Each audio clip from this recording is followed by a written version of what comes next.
m'appelle Romuald Amego, je suis président de l'association Dendro Burkina. Je suis Denise Fernandez et je suis présidente de l'association Dendro France. Et nous avons créé avec Romuald, nous sommes les fondateurs de l'association Dendro. L'association Dendro a été créée pour aider des enfants défavorisés qui n'auraient pas pu aller à l'école à avoir un avenir meilleur à travers l'éducation, le sport et l'apprentissage des métiers.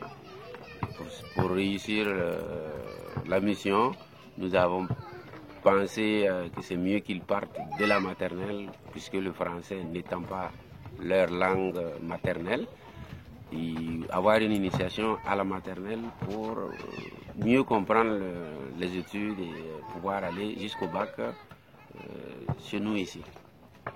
Je m'appelle Madame Yamego, née Bama Georgette. Je suis institutrice dans la classe de CE1 à l'école primaire privée d'Endro. Et ma classe, j'ai 32 élèves dans ma classe, dont 18 filles et 14 garçons. Et mon enfant, lui, il est dans une école publique.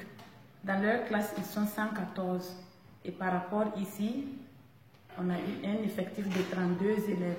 Donc du coup, là où l'effectif est moins, ça facilite l'acquisition des connaissances, des savoirs et ça permet aux enfants de mieux comprendre ce que le maître veut les faire comprendre. Et ça facilite aussi la tâche à l'enseignant.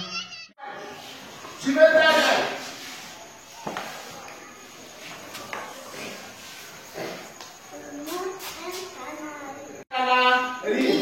C'est bien, à ta place. Tu vas aller me montrer un chiffon. Tu vas aller me montrer un Stéphane. Oui. On a débuté les activités en 2015 avec la première promotion. Et cette année, nous avons la 5e promotion est rentrée pour la rentrée 2019-2020. Donc nous avons les classes ouvertes de la petite section à la classe de CE1 du primaire. Et nous comptons successivement ouvrir toutes les classes jusqu'à la classe de terminale. Pour financer toutes les activités, la scolarité, la nourriture et tout ça, puisque les enfants sont pris en demi-pension ici, nous procédons ou nous faisons appel à des parrainages pour pouvoir financer. Et un parrainage, un enfant, un parrainage, et le parrainage nous permet de prendre physiquement chaque enfant en charge, sa scolarité, ses habits, sa santé et puis la nourriture à l'école. Touche la balle avec cette surface-là. C'est l'extérieur du pied comme ça qu'il touche la balle. Vous comprenez, pour conduire, il fait un pas, il touche, un pas, il touche. D'accord? Le sport, le foot plus précisément, ou le sport en général, tout le monde pratique le sport. Et le foot, c'est le sport roi. Nous, dans ce projet, nous l'utilisons comme moyen de motivation pour amener les enfants à bien suivre les études et à progresser dans leur formation et leurs études ici. Donc le foot, dans le fond, c'est une motivation pour amener les enfants à bien étudier. Parce que tous les enfants adorent le foot et ils veulent tous jouer au foot. Donc c'est un moyen pour les motiver à étudier.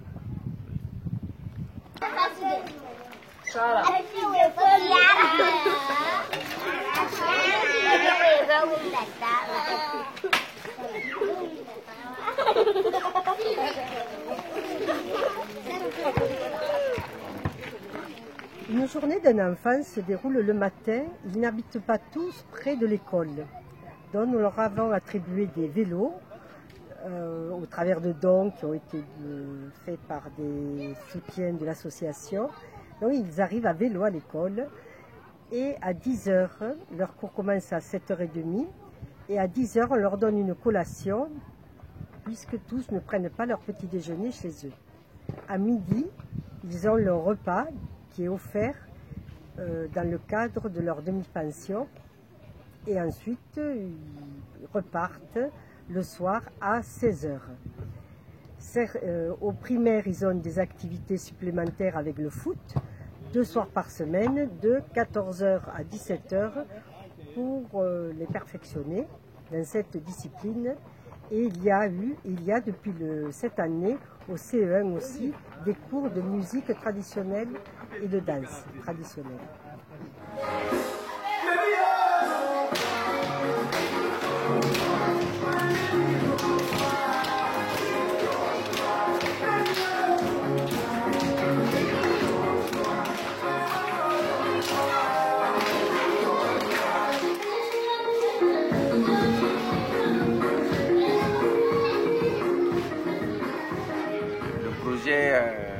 C'est pencher plus sur l'égalité des sexes, parce que dans le monde du sport, dans mon pays ou en Afrique en général, les femmes sont laissées de côté et qu'on voit que les hommes qui font le sport de haut niveau, que ce soit dans le sport de maintien, il n'y a que les hommes.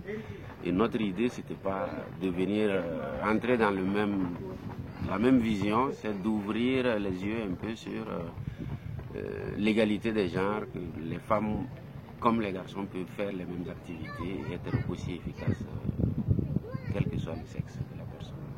Donc voilà pourquoi on a pensé à une mixité, et depuis la maternelle, on prend 50% de filles, 50% de garçons, et ils font les mêmes activités, que ce soit le sport, la danse et tout. Ce qui se passe, c'est à part égale, tout le monde participe jusqu'au bout. Nous avions un projet d'autosuffisance en eau du centre, puisqu'il y a un problème d'eau dans ce secteur où nous sommes de Koudougou, où il n'y a pas l'accès à l'eau de la ville. Nous avions un puits et nous avons monté un projet qui a été accepté par l'ambassade du Canada et qui nous l'a financé. Ce projet nous a permis de faire un château d'eau avec une pompe solaire. Ce château d'eau alimente nos bâtiments, mais également cela nous a permis de créer un jardin bio grâce à l'arrosage régulier. Et ce jardin bio permet d'alimenter, de donner des produits de qualité à la cantine. De même, nous avons profité pour reboiser le site de 100 arbres, des arbres fruitiers qui, dans quelques années, pourront donner des fruits aussi aux enfants et à la cantine.